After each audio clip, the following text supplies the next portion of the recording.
Perry penetró en el recinto de los mareas casi a medianoche, 4 días después de su partida. Se detuvo en el descampado central y aspiró el perfume salado del que era su hogar. El mar quedaba a más de 30 minutos en dirección oeste, pero los pescadores, con la mercancía, esparcían su olor por todas partes. Perry se pasó una mano por el pelo, húmedo aún por haber estado nadando en él. Esa noche él también olía un poco como los pescadores. Perry se descolgó el arco y el carcaj del hombro. No había cazado nada, por lo que no tenía sentido que siguiera su ruta habitual hasta el pabellón de las cocinas. Permaneció donde estaba, contemplando una vez más, como si se tratara de algo nuevo, lo que conocía con los ojos cerrados. Casas construidas con piedras redondeadas por el tiempo, puertas de madera y pestigos desgastados por el aire salobre y por la lluvia. Su aspecto, a pesar del embate de los elementos, era sólido, como una raíz que creciera sobre el nivel de la tierra. Él prefería el recinto a esa hora, en plena noche. Como el invierno se aproximaba y los alimentos escaseaban,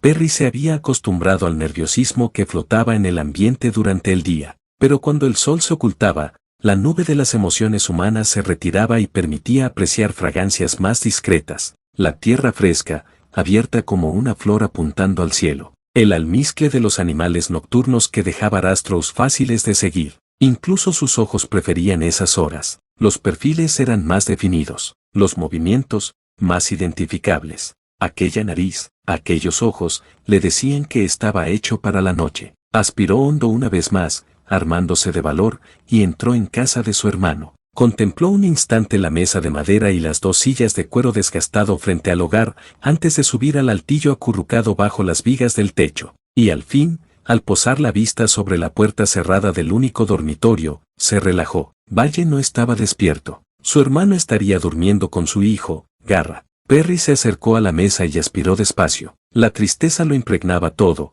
pesadamente, y contrastaba con el colorido de la estancia. Le dificultaba la visión como una niebla densa y grisácea. Perry también captaba el olor a humo del fuego agonizante, el aroma penetrante de la láster dejada en la jarra de barro cocido que reposaba sobre la mesa. Había transcurrido un mes desde la muerte de Mile, la mujer de su hermano, y su olor se había disipado, casi había desaparecido. Perry rozó el borde de la jarra azul con un dedo. Había visto a Mile adornar el asa con flores amarillas la primavera pasada. El toque de Mile estaba por todas partes, en los platos y los cuencos de cerámica que había fabricado, en las alfombras que había tejido y en los jarrones de cristal llenos de cuentas que había pintado. Era lo que se conocía como visionaria, una persona dotada de una capacidad excepcional de visión. Como casi todas ellas, Mile se preocupaba por el aspecto de los objetos. En su lecho de muerte, cuando ya no podía tejer, pintar ni modelar arcilla, se dedicaba a contar historias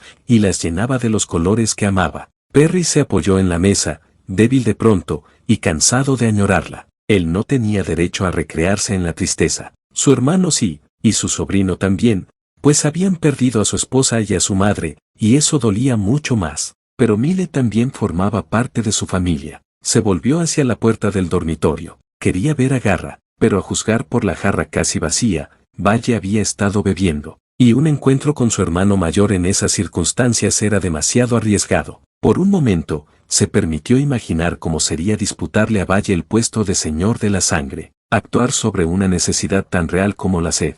Si él dirigiera los mareas, introduciría cambios, asumiría los riesgos que su hermano evitaba. La tribu no podría seguir ocultándose allí, acobardada, durante mucho más tiempo. La caza resultaba demasiado escasa, y las tormentas de éter empeoraban cada invierno. Según algunos rumores, había tierras más seguras de cielos serenos y azules, pero Perry no estaba seguro de que fueran ciertos. Lo que sí sabía era que los mareas necesitaban a un señor de la sangre que actuara, y su hermano no estaba dispuesto a cambiar de opinión. Perry se miró las botas de piel desgastadas. Ahí estaba él, de pie, inmóvil. No era mejor que Valle. Susurró una maldición y meneó la cabeza. Se quitó el macuto y lo dejó en el altillo. Después se descalzó, se subió al altillo, se tumbó boca arriba y contempló las vigas. Era absurdo soñar despierto con algo que jamás haría. Antes de llegar a ese momento, se marcharía de allí. Todavía no había cerrado los ojos cuando oyó el chirriar de una puerta y el crujido de la escalera. Garra, una mancha pequeña, oscura, borrosa, se catapultó desde el último peldaño, se enterró bajo la manta y permaneció a su lado más inmóvil que una piedra. Perry pasó por encima de él para instalarse del lado de la escalera. La cama era pequeña, y no quería que su sobrino se diera la vuelta en sueños y se cayera. ¿Cómo es que nunca te mueves tan deprisa cuando vamos de casa? Le preguntó, burlón. Nada, ni el más leve movimiento bajo la manta. Garra se sumía en largos silencios desde la muerte de su madre, pero nunca había dejado de hablar con Perry. Considerando lo que había sucedido la última vez que estuvieron juntos, a Perry no le sorprendía el silencio de su sobrino. Había cometido un error. Últimamente cometía muchos. Supongo que no quieres saber que te he traído. Pero Garra no cayó en su trampa. Una lástima, añadió Perry transcurrido un momento. Te habría encantado. Ya sé lo que es, dijo al fin Garra, con la voz clara, llena del orgullo de sus 7 años. Una caracola. No es ninguna caracola, pero te has acercado un poco. De hecho he ido a nadar. Antes de regresar a casa, Perry se había pasado una hora frotándose la piel y el pelo con puñados de arena para eliminar los olores que los impregnaban. Si no lo hubiera hecho, a su hermano le habría bastado levantar un poco la nariz para saber dónde había estado. Y las reglas de Valle prohibiendo el contacto con los residentes eran muy estrictas. ¿Por qué te escondes, Garra? Sal de ahí. Retiró la manta. Una hulida fétida llegó hasta él. Perry se echó hacia atrás, cerró los puños y dejó de respirar. El olor de Garra se parecía mucho al que empezó a desprender Mile cuando la enfermedad se apoderó de ella. Quiso creer que se trataba de un error, que Garra se encontraba bien y que llegaría con vida al año nuevo. Pero los olores nunca engañaban. La gente creía que ser Ciro significaba tener poder. Ser un marcado, alguien dotado de un sentido dominante, era excepcional. Pero incluso entre los marcados, Perry era único por contar con 2 sentidos dominantes. Poseer el don de la videncia lo había convertido en un buen arquero, pero solo los videntes con olfatos tan potentes como el de Perry podían identificar,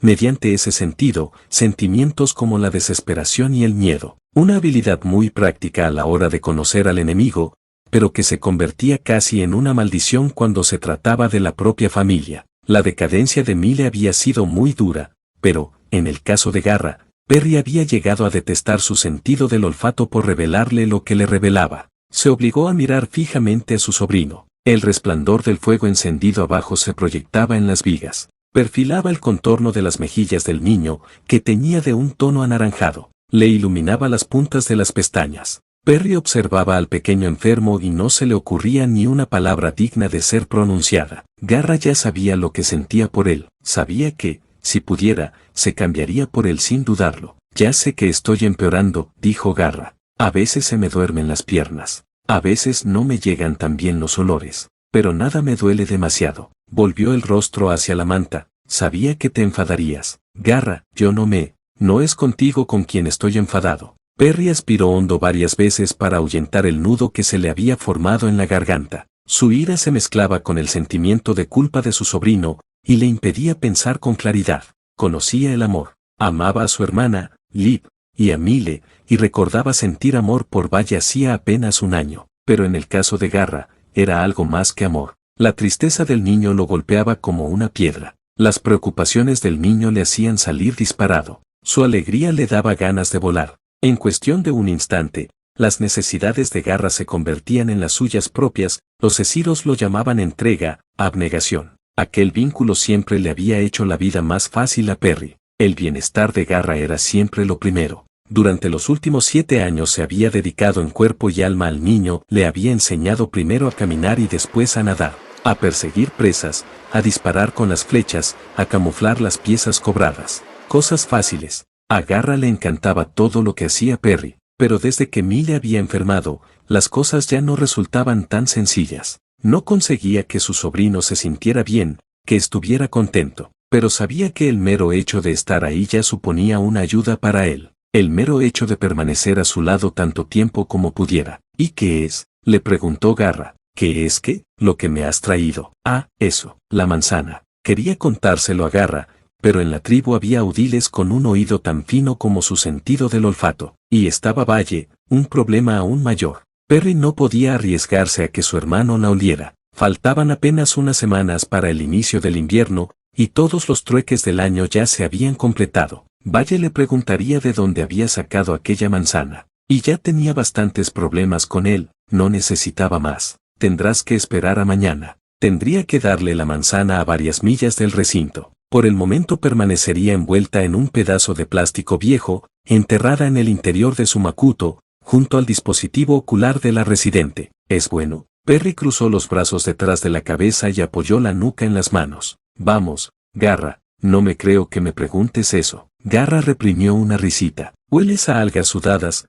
tío Perry? ¿Algas sudadas? Sí, de esas que llevan días secándose al sol. Perry soltó una carajada y le dio un codazo en las costillas. Gracias, Pito. Garra le devolvió el codazo. De nada, Pato. Permanecieron allí unos minutos, respirando acompasadamente, en silencio. A través de una grieta en la madera, Perry veía un gajo de éter arremolinándose en el cielo. En los días más serenos, era como encontrarse bajo las olas, observando que el éter se rizaba y se alisaba más arriba. Otras veces fluía como el agua embravecida de unos rápidos, furioso y de un azul cegador. Fuego y agua unidos en el cielo. El invierno era la estación de las tormentas de éter, pero en los últimos años esas tormentas empezaban antes y duraban más. Ya se había desatado alguna. La más reciente había estado a punto de aniquilar a todas las ovejas de la tribu. Se encontraban tan lejos del recinto que no habían podido rescatarlas a tiempo. Valle aseguraba que se trataba de una fase y que pronto disminuiría su intensidad.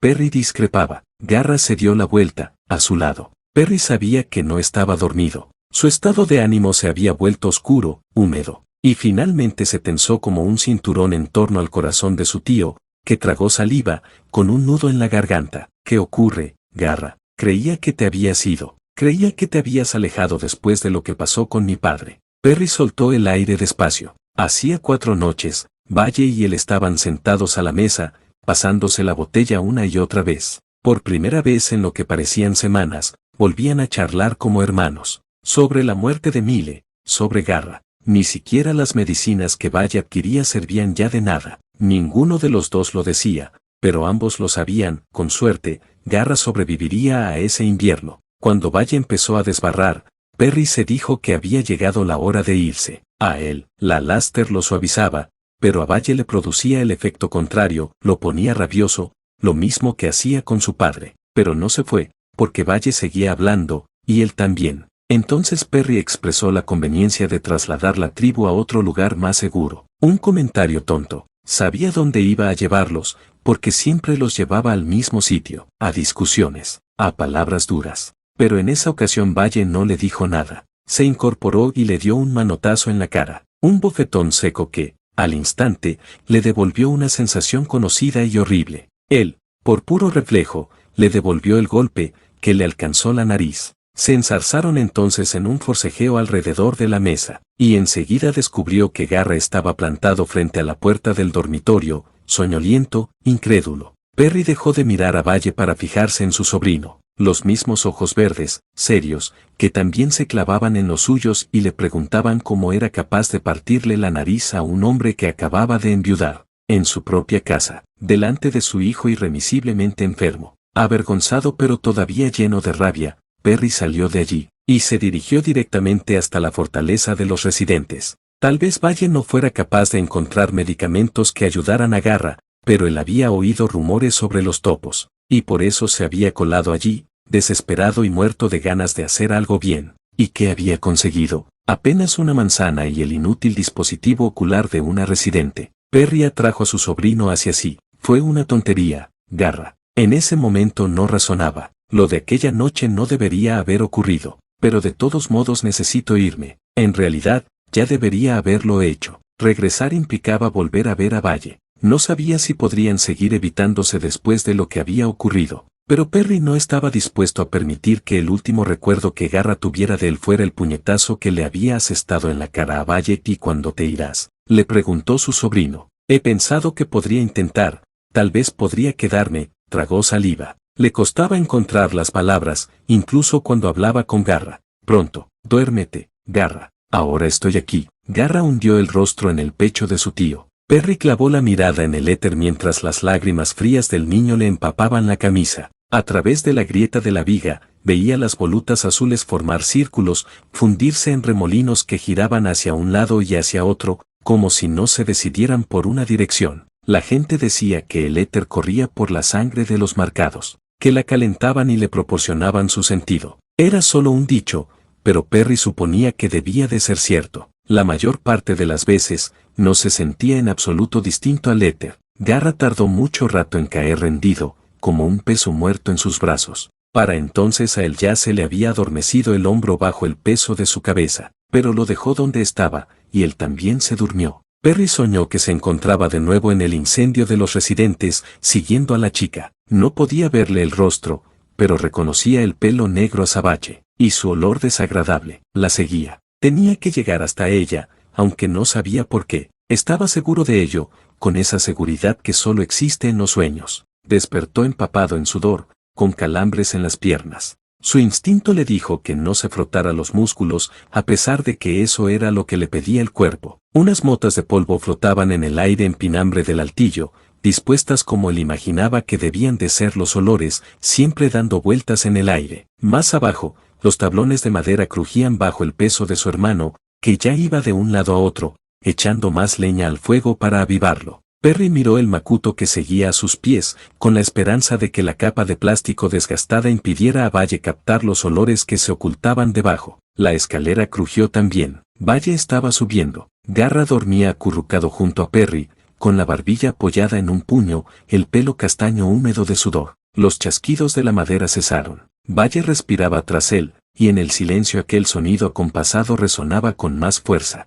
Perry no era capaz de oler el estado de ánimo de Valle. Como eran hermanos, sus narices no apreciaban los tonos, pues los confundían con los suyos propios, pero imaginaba un aroma rojo, amargo. Vio un cuchillo que se aproximaba, y durante un breve instante de pánico irreflexivo Perry pensó con asombro que Valle iba a matarlo allí. Se suponía que los desafíos al Señor de la Sangre debían dirimirse al aire libre, ante la tribu. Así se hacían las cosas. Pero aquel había empezado en torno a una mesa de cocina, mal desde el principio. Garra sufriría, tanto si Perry se iba como si moría, tanto si moría como si vencía. Pero una décima de segundo después, Perry se dio cuenta de que aquello no era ningún cuchillo, sino solo la mano de Valle, acercándose a Garra. La posó sobre su cabeza, la dejó allí un momento, y le retiró el pelo húmedo de la frente. Un momento después, bajó la escalera y cruzó la habitación. El altillo se inundó de luz cuando la puerta se abrió para volver a cerrarse. La casa quedó en silencio.